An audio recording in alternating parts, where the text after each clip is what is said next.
नमस्कार सभी कला चर्चा के हमारे सुधीजनों का हार्दिक अभिनंदन। आज हम सभी रसों व सह चभार कला केंद्र जयपुर की सुकृति कला दीर्घा में चल रही हमारे वरिष्ठ कलाकार मित्र श्री चेतन अवधेश जी की कला प्रदर्शनी के लिए प्रस्तुत हैं। चेतन जी, भाई साहब, आपका हार्दिक अभिनंदन कला चर्चा के इस पेज पर। स्वागत है भाई श्री। तो थोड़ा सा रसो वसह, क्योंकि ये एक उपनिषद वाक्य है, तो उसी के थोड़ा सा विस्तार को देते हुए और थोड़ा हमें बताएं आज के बारे में, इस कला प्रदर्शनी के बारे में आपके। ये रसों में सह प्रदर्शनी है, तो 12 अक्टूबर के लिए 5 दिन की यहाँ चभार कला केंद्र में आयोजित की गई है। और इस प्रदर्शनी का शीर्षक रखा है रसों व सह, जो तैत्तिरीय उपनिषद का एक महावाक्य है, उसी से प्रेरित होकर ये रखी गई है। तो प्रदर्शनी में लगभग 50 पेंटिंग्स हैं और वो सारी पेंटिंग्स भारतीय संस्कृति को लेकर हैं। और भारतीय संस्कृति का जो मेरा अपना अध्ययन रहा है या जिस स्थल पर मैं सोच पाता हूँ, उसी को लेकर मैंने छवि रूपों में इन चित्रों को गढ़ा है। ये चित्र आप देख रहे हैं, ये यहाँ से हम देखते हैं तो ये शिवोहम चित्र है। और इस शिवोहम शिव के प्रतिरूप के रूप में ये लास्य कर रहे हैं, यानी लास्य स्वरूप है उनके नृत्य का। शिव अपनी तमाम ऊर्जा के साथ में यहाँ पर उपस्थित है। थोड़ा कलाकृति की तरफ वीडियो कीजिएगा, जिससे कलाकृति को थोड़ा ठीक से देख पाए। जी वाह, आप बताएं भाई श्री इसके बारे में थोड़ा सा। ये इसमें कुछ अलग तरह से टेक्सचर्स का यूज किया है। इसका जो पोत है वो, ये जो पोत है इसका, ये थोड़ा भिन्न तरह से इसको प्रयोग में लिया गया है। ये आगे की कृति हम देखेंगे, ये याज्ञवल्क्य है और ये भी मेरा अपना प्रयोगवादी काम है। इसकी 3 डायमेंशन की छवि इसमें लाने की कोशिश की गई है। वाह,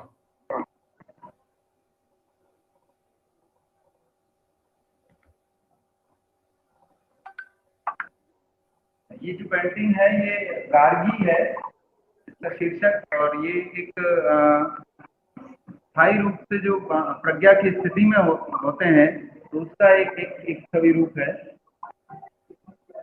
इसमें भी भिन्न तरह के टेक्सचर्स हैं, कलर टोन है। ये पीतवर्णी रंग है और इसमें जो रूप है एक कछुए का मध्य में, इस स्थायित्व और अपनी प्रगाढ़ता के लिए, अपनी श्रेष्ठता के लिए या सुगढ़ता के लिए जो जाना जाता है, वो इसको चित्रित किया गया है। क्या बात है, बहुत सुंदर।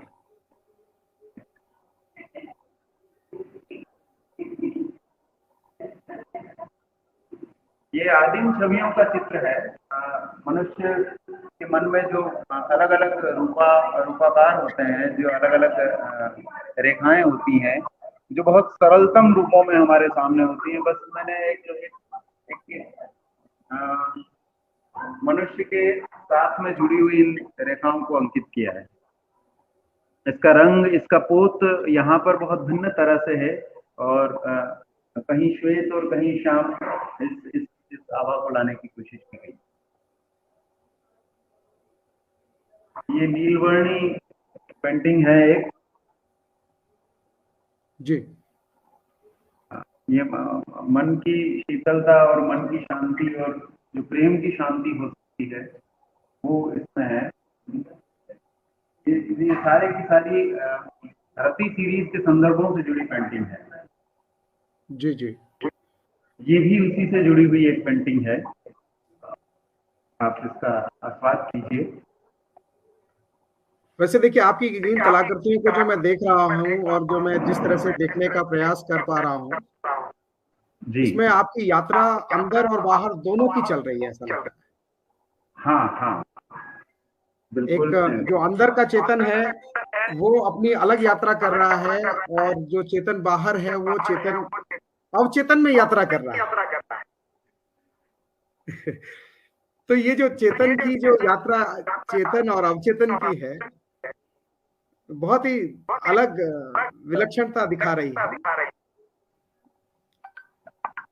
जी बताएं। कोशिश तो यही है कि एक कलाकार क्या कर सकता है, जो अनुभूत करता है, जो जो उसके मन में होता है, और ये जो वर्षों का संचित होता है मानस में, वही बाहर आने की बेचैनी के साथ में मन में रहता है।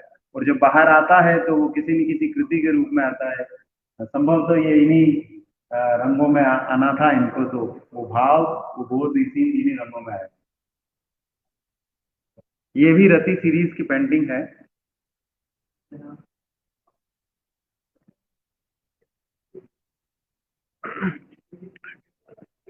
इसमें ये अलग तरह के सिंबल हैं। ये तंत्र विधान से लिए गए हैं। पुरुष और स्त्री का सिंबल है, और ये जो एक दूसरे पर आश्रिति है वो इसके साथ में जुड़ी है। और जब हम किसी भावबोध के चरम पर होते हैं, तब वो एक उड़ान होती है, और वो उड़ान किस दिशा में किस तरह से हो सकती है, इसका मनुष्य के हाथ में होता है नहीं है, लेकिन उसमें एक लय होती है, और वही लय इस पेंटिंग में लाने की कोशिश की गई। ये पेंटिंग भी मेरी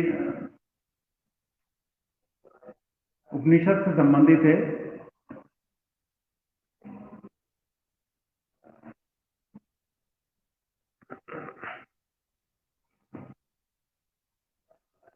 ईशोवास्य उपनिषद की पेंटिंग है।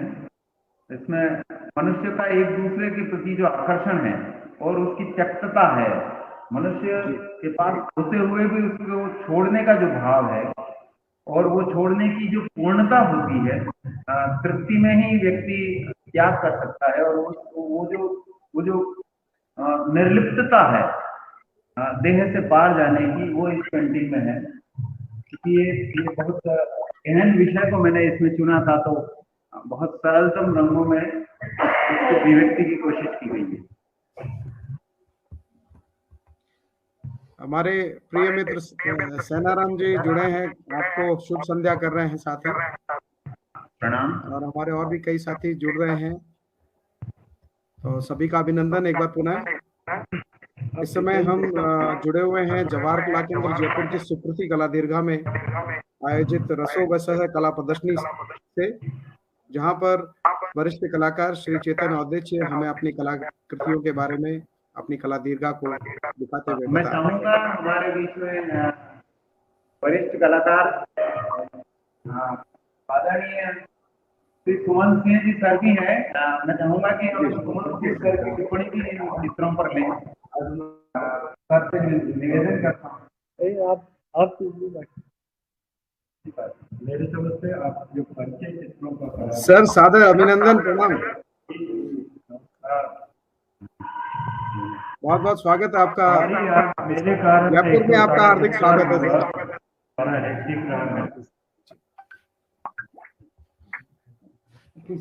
मैं ये कह रहा था कि चेतन जी जिस तरह से अपने चित्रों के बारे में बता रहे थे, मेरी समझ से वो प्रक्रिया पूरी हो जाए, उसके बाद अपनी बात करने में शायद ज्यादा मुझे उचित लगता है। तो इसलिए आइए हम आपकी टिप्पणी भी लेंगे चित्र देखते हुए। मैं चाहूंगा कि कलाकार के नाते जो मैं कह रहा हूँ, लेकिन एक दर्शक के नाते आदरणीय सर। बिल्कुल सर। ये माँ सीरीज की पेंटिंग है। ये शांति पर्व जो महाभारत का आता है, उसमें ऋग्वेद की तरफ से संवेदनाएं ली गई है, और एक छोटा सा सूत्र यहाँ पर है कि ये नास्ति मात्र संछाया, नास्ति मात्र संगति, नास्ति मात्र संत्राण, नास्ति मात्र संक्रिया। ये पेंटिंग एक जो सबसे ज्यादा संवेदनशील प्राणी है वो हाथी या हस्ती हो सकता है। तो मेरे दिमाग में सबसे पहले ही आया कि जो सबसे सघन प्रेम करने वाला कोई प्राणी है तो वो हाथी ही हो सकता है, या हथिनी ही हो सकती है।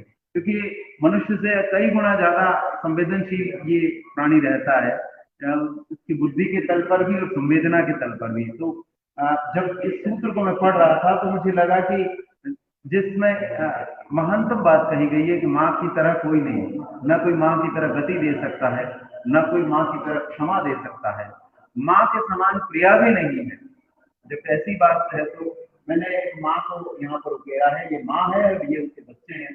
और माँ माँ हमेशा खुरदरी सी होती है, और ये जो टेक्सचर्स हैं वो उसी मातृत्व को अभिव्यक्त करते हैं।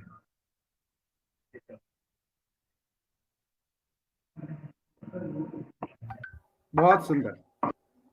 आपके इन टेक्सचर्स को भी देखकर ना एक अलग ही अनुभूति लग रही है। बहुत सुंदर। ये सिग्नेचर पेंटिंग है, इस पर मैंने सिग्नेचर किए हैं। और चेतन औदिच्य यहाँ पर एक व्यक्ति के रूप में नहीं, ये एक अस्तित्व की उपस्थिति के रूप में है।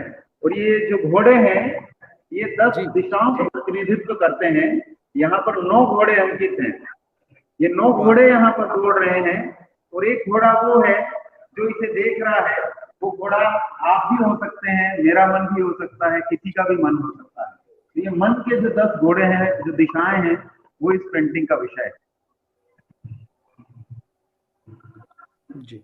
मनुष्य की उद्दाम चेतना के लिए उत्थान की ओर जो प्रयत्न होते हैं, उसी का प्रतिनिधित्व करता हुआ एक प्रेम चित्र है, जिसमें अलग तरह की व्यंजनाएं हैं और जीवन का सौरभ भी है, जीवन की कालिमा भी, जीवन की आभा भी, यहाँ स्वर्ण भी है और स्वेद भी।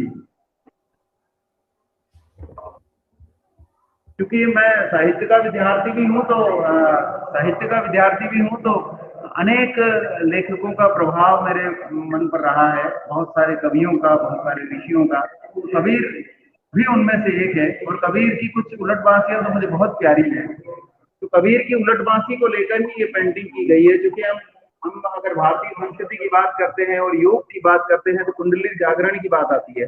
और कुंडलिनी के जागरण में वो जो चक्र भेदन है, तो वो 6 चक्र का जो भेदन है, उसके लिए कबीर एक बहुत छोटी सी बात लेकिन बहुत गहरी बात कह जाते हैं। वे कहते हैं कि आकाश से मुखी औंधा कुआं, पाताले पणियारी।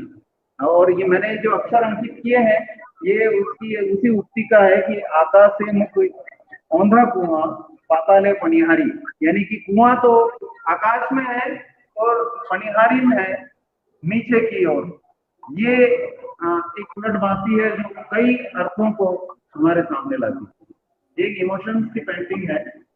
हमारे भीतर जो अलग अलग तरह के इमोशन होते हैं, और जो सबसे सरलतम इमोशन होते हैं, जिसमें रक्तचित्त हो सकता है कोई, वो एक सामान्य छवि है जिसमें लोक भी है और शास्त्र भी है। ये दो भिन्न कंट्रास्ट यहाँ पर आपको विरोध इस पेंटिंग में नजर आएंगे, जिनको संयोजित करने का साहस मैंने किया है। ये जो प्रतीक है, ये ऐश्वर्य का प्रतीक है, राजशाही का प्रतीक है, ये सारी संपन्नता का प्रतीक है। लेकिन ये जो इसकी पोशाक है, ये लोक का प्रतीक है। ये लोक की वानगी है, और जिस तरह से औचक लोक हो सकता है वो इस छवि में है, और जिस तरह की आभा ऐश्वर्य और राजशाही में हो सकती है वहां। लेकिन दोनों के बीच में एक फिगर है। ये फिगर एक कछुए से एक मेघ है। तो हमारा मन कहाँ पर स्थित होता है और हम कहाँ पर मुदित हो सकते हैं, कहाँ पर तत्वचित्त हो सकते हैं, वो ये चित्र है। असल में तो ये संवेदना इसका नाम है। ये जो टेक्सचर्स आप देख रहे हैं, ये मेरा एक अलग तरह का प्रयोग है जो एक्रेलिक रंग से किया गया है।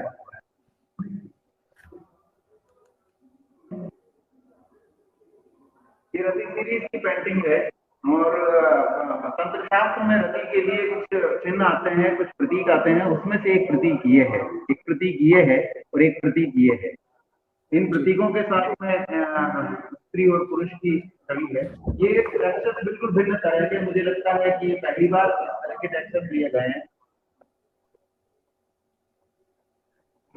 बहुत सुंदर। ये जो पेंटिंग आप देख रहे हैं, ये पृथ्वी पृथ्वी देवी की पेंटिंग है और इस पेंटिंग का शीर्षक है विकेशी। ये एक ऐसी मुद्रा में है कि पृथ्वी कुछ ग्राह्य नहीं करती, पृथ्वी को कुछ नहीं चाहिए, केवल देने और देने के लिए। और इसकी जो दोनों मुद्राएं हैं हाथों की, वो उसी दाता स्वरूप की है। और ये जो हम पृथ्वी से प्राप्त करते हैं, वो सब कुछ रंगों की छटा, यहाँ पर विविध रंग लाने की कोशिश की गई, अलग तरह के।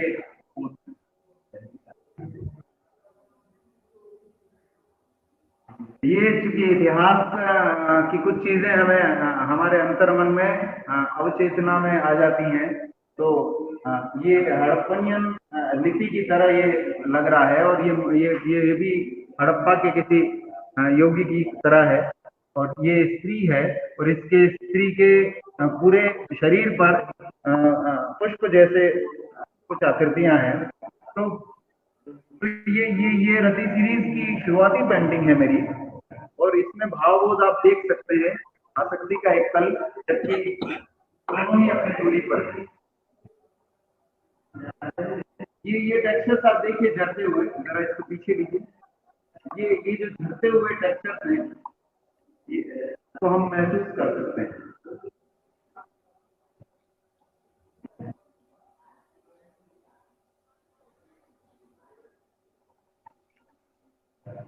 हमारे पेंटिंग जो आप देख रहे हैं, ये भी इमोशन है इसका नाम भी, और ये भी उसी का प्रतिनिधित्व करती है। मतलब एक आदिम छवि है। हमारी जो मौलिक संवेदनाएं होती है, हमारा जो मन है, वो मूलतः आदिम है। और जो बीज रूप है किसी भी विचार का, जिसे प्रत्यय कहा जाता है शास्त्रीय भाषा में, वो जो प्रत्यय है वो अपने मौलिक स्वरूप में आदिम है। और वही बात इस पेंटिंग पर है कि है भी और नहीं भी, जो है वो आदिम है। और एक छवि है जो लयकार कर रही है प्रकृति के प्रतीकों के साथ। जैसे ये पुरुष है, ये चिड़ियाओं को देख रहा है, और चिड़ियाएं उसी के पास ठहरी हुई हैं। और बंधन और मुक्ति के बीच की चीज यहाँ पर है।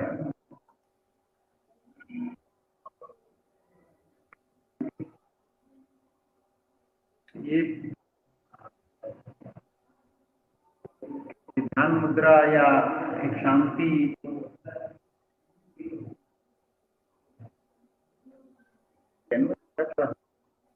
कंप्लीट डेली फ्रेम में आनी चाहिए है ना। ये भी पेंटिंग है।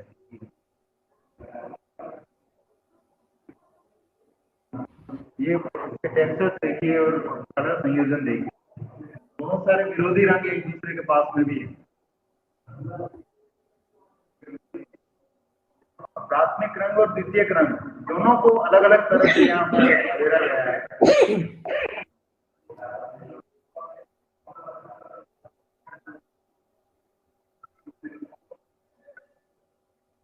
ये किताब के लिए बनाया गया चित्र है, मन मेरा गुलमोहर हुआ।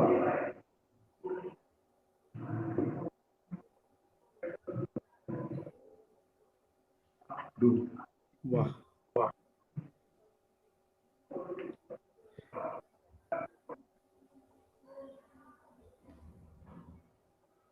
ये एक बहुत अलग तरह की प्रकृति से एकाकार करने वाली पेंटिंग है कि हम एक इमेजिन कर रहे हैं कि एक व्यक्ति इतना जुड़ रहा है प्रकृति से, इतना उसके साथ देखने के कि वो बांसुरी बजा रहा है और मछलियां उसको सुन रही है। हाँ, हम इस बात को सोचकर ही रोमांचित हो जाते हैं कि हम बांसुरी बजाएं और मछलियां उस बांसुरी को सुने। और ये जो हमारे बीच में घटता है, हम पंछियों को बुलाते हैं हुआ, रिथमेटिक लयात्मक छवियों को यहाँ पर प्रस्तुत किया है। रंग योजना हमारी भिन्न तरह की है।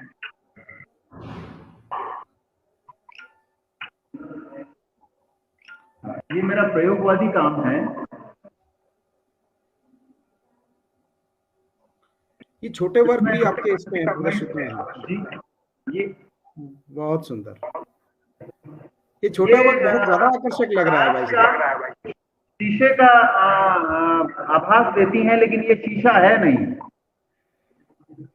धन्यवाद पंकज जी। वैसे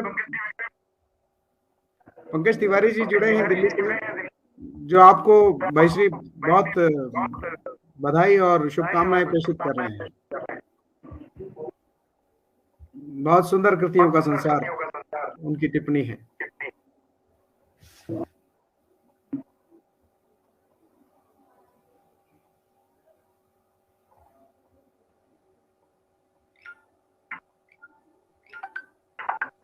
वाह, ये मेरी ये शुरुआत योगेश्वर से ये महायोगी सीरीज की पेंटिंग है, भगवत गीता सीरीज की, जिसमें इस जी पेंटिंग का शीर्षक है महायोगी। और इसमें कृष्ण के कुछ अलग तरह के भावों को लाने की कोशिश की गई है।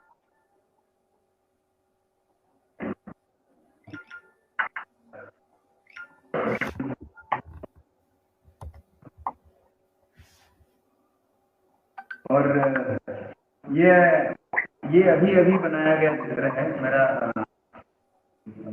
जी, सबसे ज्यादा जो चित्र कहा जा सकता है वो ये है, अभी अभी इसका जन्म हुआ है। इसमें कुछ अलग तरह के टेक्सचर्स हैं और जी, पीत वर्ण के अलग अलग टोन यहाँ पर लाने की कोशिश की गई है। और वो वही पीत वर्ण वहां पर जाते जाते केसरिया बन जाता है। और उसके बीच में एक पशु है जी, हिरण के रूप में। इस तरह से ये पेंटिंग है। एक और प्रयोग आप देखिएगा, इसका नाम है अमृत। हाँ, तो ये भाईश्री क्या नाम बताया आपने इसका? एक बार पुनः उच्चारण दोहराइएगा। जी, क्या नाम? इसका क्या नाम बताया था आपने? अमृत, यानी कि जो मर नहीं सकता। अमृत। हाँ, मैं अमृत से ही अमृत।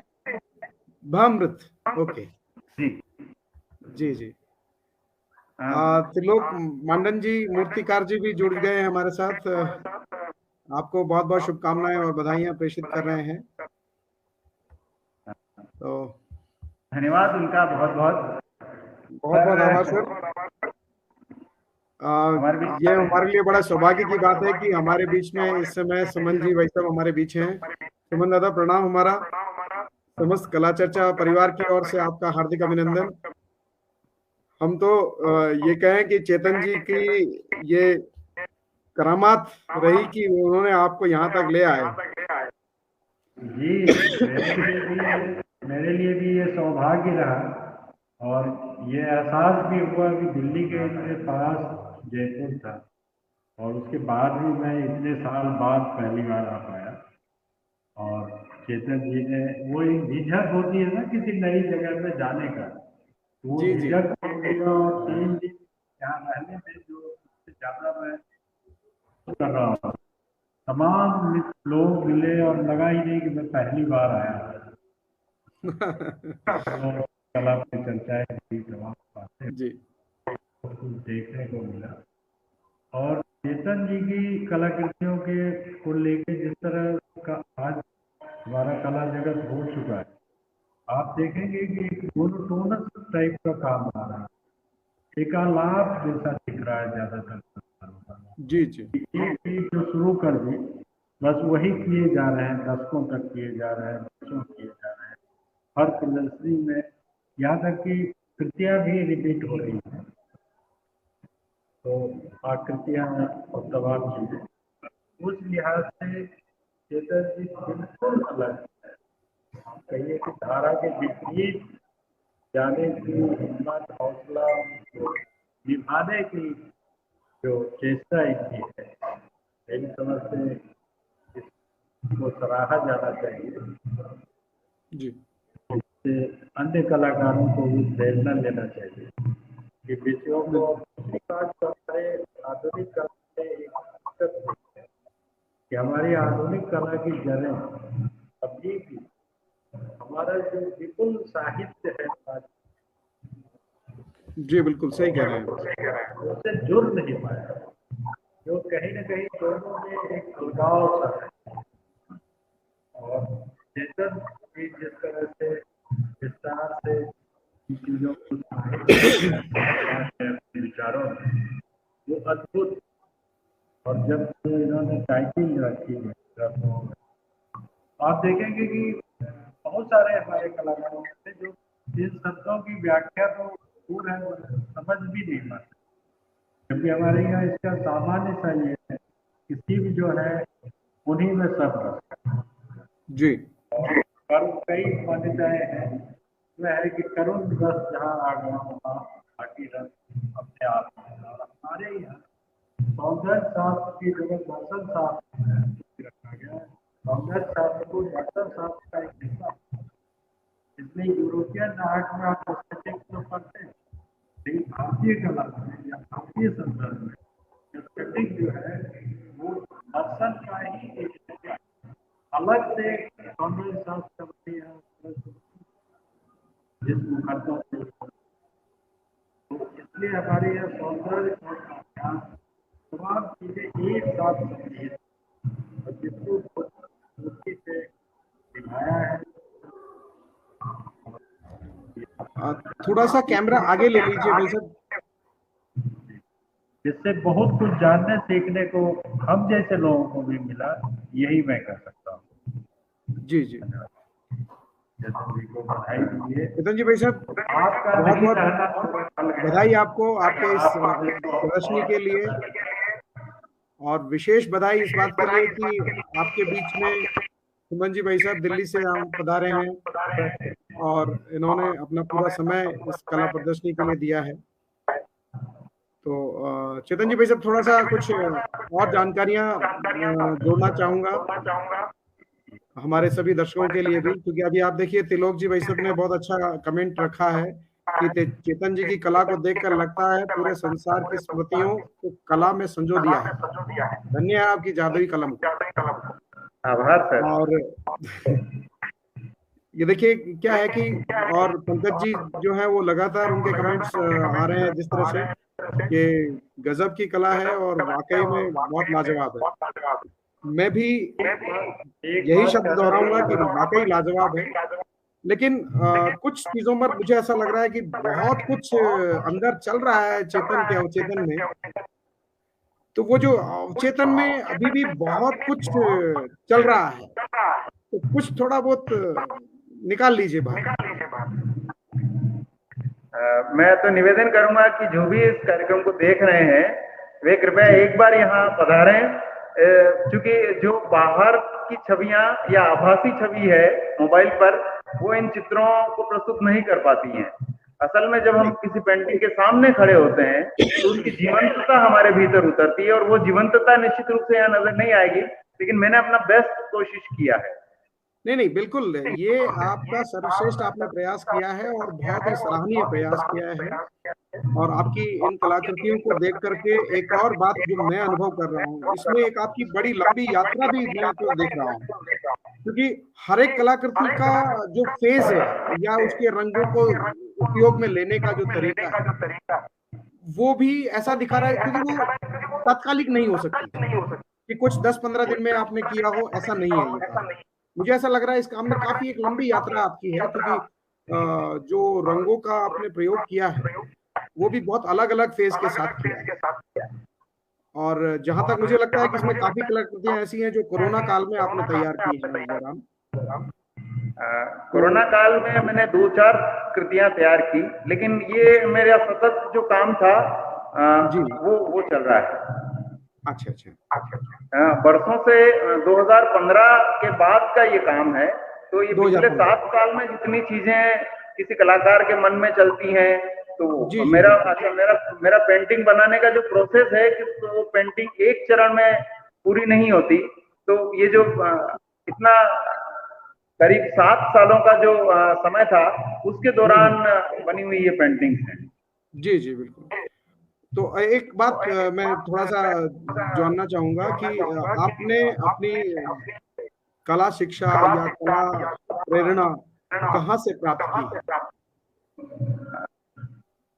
मैंने कला संस्थान विद्या भवन कला संस्थान से कला का डिप्लोमा किया था, लेकिन मैं मानता हूं कि कोई भी अकादमिक चरण आपको कलाकार नहीं बनाता। आपको कलाकार होने के लिए पहले तो ईश्वर की कृपा के अनुसार जेनेटिक कोड में वो होना चाहिए, जिससे कि आप उस संवेदना के उस तल को पकड़ सकते हैं। और दूसरी चीज है कि आपका सतत अभ्यास, आपकी एकाग्रता और आपकी निरंतरता, ये चीजें हैं जो आपको कला के साथ में गुजारती हैं। और जिसकी निरंतरता जितना ज्यादा गुजरेगा, उसका उत्पाद या उसकी कृति उतनी ही श्रेष्ठता की ओर बढ़ती जाएगी। तो उसके अलावा तो ये भी कहा जा सकता है कि मैंने देश दुनिया के जितने संभव हो सके मुझसे उन कलाकारों का अध्ययन किया, उनकी कलाओं पर काम किया। तो जो एक छोटी सी समझ बनी, उसी समझ, और दूसरा दर्शन का विद्यार्थी होने के नाते, इतिहास का विद्यार्थी होने के नाते, तो ये जो चीजें हम पढ़ते हैं और उसी का प्रभाव इन कृतियों में आता है। तो ये जो मेरा अध्ययन का जो समय रहा है पिछला, उसका प्रभाव भी, उसकी वजह से भी मैं दीक्षित हुआ हूँ, मुझे ऐसा लगता है। वरना मैं मूलतः आभारी तो मेरे सर ओमदत्त जी उपाध्याय का हूँ, जो आधुनिक कला के बहुत श्रेष्ठ कलाकार रहे, जो बाद में जाकर अमेरिका में जिन्होंने निवास शुरू कर दिया। तो उन्होंने मुझे पोर्ट्रेट और रंग विधियां या कंपोजिशन या जो भी कला के जितने तत्व हो सकते हैं, और उन्होंने ही मुझे परिचय कराया कि यूरोपियन कला किस तरह की है, अमेरिकन कला किस तरह की है, हमारे भारतीय उपमहाद्वीप की कला में जो परिवर्तन के चरण है वो किस तरह से आए हैं। ये सारा जो है वो ओडी उपाध्याय सर की देन है, क्योंकि मैं स्नातक में चित्रकला मैंने उन्हीं से सीखी थी। भाईश्री, आपने ये जो आपकी जो ये एकल प्रदर्शनी है, इस प्रदर्शनी का जो टाइटल आपने दिया रसो व सह जी, इस पर थोड़ा सा प्रकाश डालें। इस पर अभी हमारे सुमन जी सर ने बहुत अच्छा कह दिया है। बस मुझे लगता है वो पर्याप्त है। नहीं, आपका अपना कलाकार का मन। हाँ, मैं भी ये महसूस करता हूँ कि जो कुछ है वो रसमय है, जो श्रेष्ठतम है वो रसमय है। और ये जो रसमय सृष्टि है, इसमें कलाएं तो सर्वाधिक रसमय हैं। तो पेंटिंग भी एक कला है, और चूंकि ये वो कालातीत ये शीर्षक लगा मुझे, और अवकाश से अतीत भी ये शीर्षक लगा। तो जब काल और अवकाश से कोई चीज बाहर होती है तो वो सनातन होती है, वो चिर होती है। तो ये इस शीर्षक में जो चिर ध्वनि है कि सब कुछ रसमय है, अगर इसको महसूस करते हैं तो आप देखिएगा हर कृति को देखते हुए आप पाएंगे कि ये रसमय है। और इसी रसमय जगत की जो परमात्मा का बनाया है, उसकी अभिव्यक्ति का एक माध्यम कलाएं हैं, इसलिए मैंने इस प्रदर्शनी का नाम रसो वे सह रखा। वाह!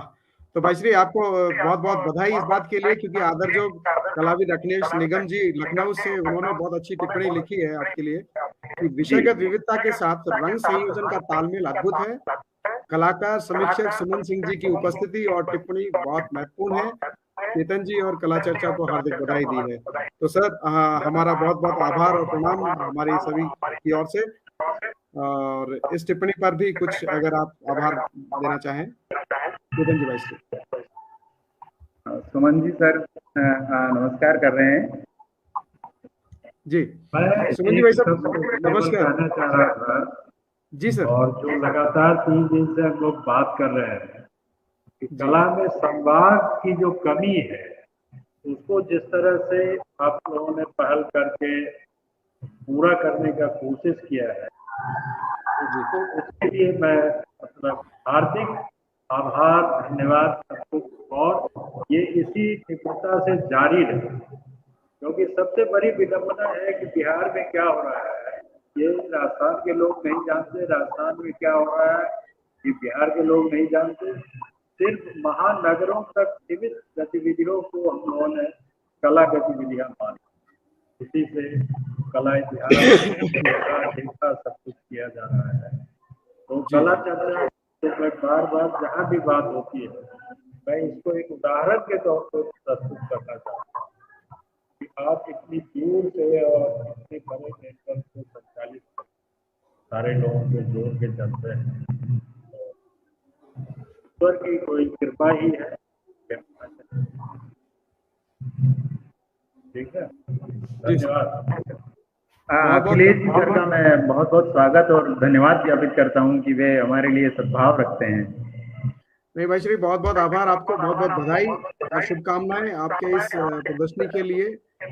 और आपका ये आयोजन बहुत ही विविधता के साथ है, बहुत अलग अलग रंग संयोजन आपकी अलग अलग कलाकृतियों में देखने को मिला है। बहुत ही गहरी अंदर तक जोड़ने वाली आपकी ये कलाकृतियां हैं, क्योंकि आपने बहुत ही शोध के साथ इन पर काम किया है। आप यूं ही एक चलते चलते सवाल पूछ लेता हूं कि आपकी अपनी इस सृजन के लिए आप समय किस तरह से दे पाते, कैसे समय नियोजित करते? जब मन किया बहुत से लोगों की शिकायत रहती है, वैसे देखा जाए समय नहीं मिलता। हाँ, समय की थोड़ी बहुत, क्योंकि हम मध्यम वर्गीय हैं और नौकरी पेशे के लोग हैं, तो निश्चित रूप से थोड़ा बहुत समय का रहता है। लेकिन मुझे नहीं लगता है कि अगर हम हमारा मन में अगर बेचैनी है, हमारे भीतर कलाएं जब कुलांचे मारने लगती है ना, तो समय निकल आता है। क्या बात, बहुत सुंदर बात है ये। और त्रिलोक जी भाई साहब कह रहे हैं कला चर्चा के एडमिन को हार्दिक शुभकामनाएं व बधाई। मैं कहूँ त्रिलोक जी भाई साहब प्रणाम। कला चर्चा का एडमिन कोई नहीं है, कला चर्चा एक परिवार है जिसमें आप प्रबुद्ध जनों के आशीर्वाद के साथ ही हम काम कर पा रहे हैं। तो वैसे ही बहुत बहुत बधाई आपको, बहुत बहुत शुभकामनाएं। ये शब्द बार बार दिल से निकल रहे हैं, क्योंकि आपने जिस तरह से अपनी कलाकृतियों को रचा है और जिस तरह से उसे यहाँ तक लेके आए हैं, वो वाकई में बहुत ही सराहनीय है। और हम सभी ये प्रयास करेंगे कि आप अपनी इस कलाकृतियों को, इस सिलसिले को एक नियमित अंतराल के साथ आगे भी जारी रखें। और आपकी शुभकामनाओं के लिए बहुत बहुत धन्यवाद। आप अगर अनुभव कहना चाहें इस कला प्रदर्शनी के उद्घाटन के साथ में किस तरह का रहा, और कुछ और आप नाम जोड़ना चाहें अपने इस प्रदर्शनी के आयोजन से संबंध में, उन्हें अगर कुछ आप आभार जताना चाहें तो प्लीज। निश्चित ही ये प्रदर्शनी मित्रों के सहयोग के बिना संभव नहीं थी। तो खासतौर से मैं आदरणीय सुमन जी सर का आभारी हूँ कि उन्होंने इतनी दूर से आकर इस प्रदर्शनी को संबल दिया। साथ ही मैं इस प्रदर्शनी का उद्घाटन करने वाले हमारे समय के बड़े पत्रकार, बड़े व्यंग्यकार, बड़े लेखक, बड़े संपादक श्री यशवंत जी व्यास का भी आभार व्यक्त करूंगा कि उन्होंने भी इस प्रदर्शनी के प्रति सद्भाव रखा। और मैं सबसे ज्यादा कृतज्ञ हूँ हमारे परम आदरणीय प्रमोद जी शर्मा सर का, कि उन्होंने ही इस प्रदर्शनी की पहल की और ये अपने अंजाम पर पहुंची। इसके साथ में भाई श्री गौरीकांत, दीपक जी और चंपालाल जी, ऐसे बहुत सारे साथी हैं जिन्होंने बहुत मदद की हमारी, और उसकी वजह से ये प्रदर्शनी यहाँ चल रही है। जी भाई श्री, चलिए बहुत बहुत धन्यवाद आपको। एक बार पुनः बधाइयाँ समस्त कला चर्चा परिवार की ओर से, और हमारे साथ जुड़े स्निग्धा जी, रुचि जैन जी, इन सब ने भी आपको बधाइयाँ और शुभकामनाएं प्रेषित की हैं। और जब आप इसी वीडियो को फिर से आप देखेंगे तो इनके द्वारा जो कमेंट्स हैं उनको भी हमने वीडियो पर स्क्रॉल किया है, तो देखिएगा इन सभी की टिप्पणियों के साथ भी आप प्रत्युत्तर दीजिएगा। और हमारे आशा ही नहीं, विश्वास है कि आप अपने इन कलाकृतियों को और आगे लेके जाएंगे। बहुत बहुत बधाई, शुभकामनाएं। धन्यवाद। जिन्होंने भी शुभकामनाएं दी हैं उनका बहुत बहुत आभार। खासतौर से कला चर्चा का और आपका तो मैं क्या कहूँ, ये परिवार मेरा है, तो मुझे बहुत प्रसन्नता है कि मैं भूपेंद्र अस्थाना जी भी अभी जुड़े हैं। भूपेंद्र अस्थाना जी का भी बहुत बहुत स्वागत है। अजीत वर्मा सर अभी जुड़े हैं। अजीत सर कुछ अगर पूछना चाहें तो प्लीज, आप जुड़ गए हैं तो मैं आपसे भी निवेदन करूंगा कि कमेंट में आप लिख के दें यदि कुछ आपकी तरफ से कोई जिज्ञासा प्रश्न है। मैं सभी दर्शकों से विनम्र आग्रह करूंगा कि यदि आपकी कोई भी जिज्ञासा है, कोई प्रश्न है, तो आप पूछ सकते हैं। कुछ जिज्ञासा सवाल अगर यदि हैं किसी के भी, तो प्लीज आप आगे रखें।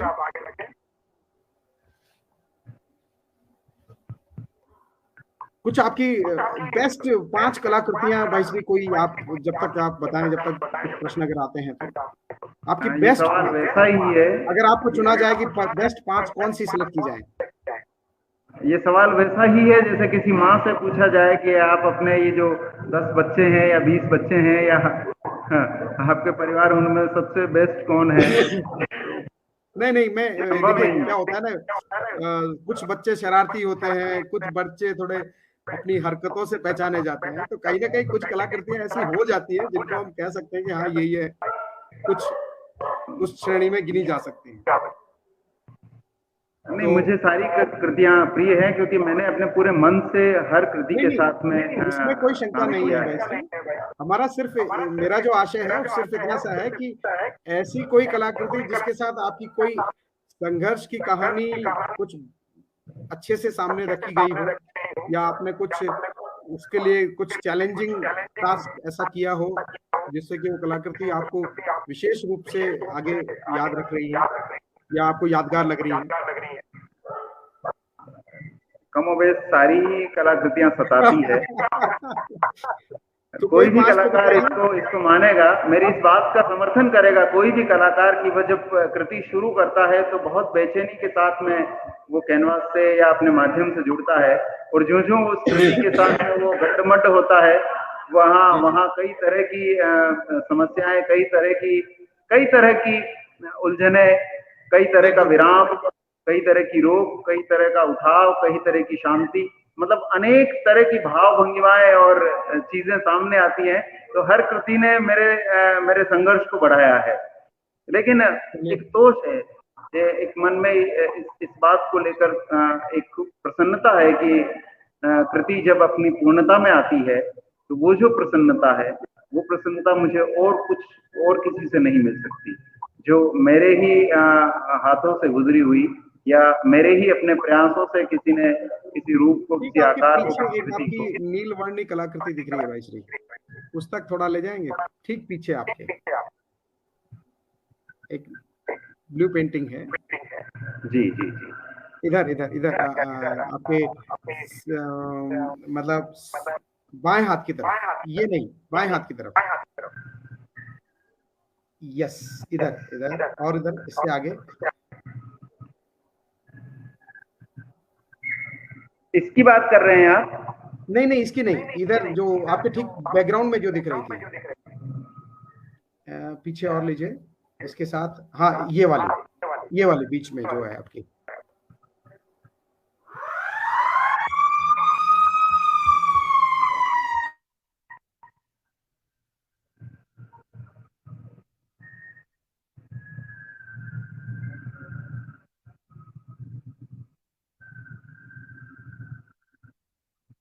आपको दिखाई दे रहा है?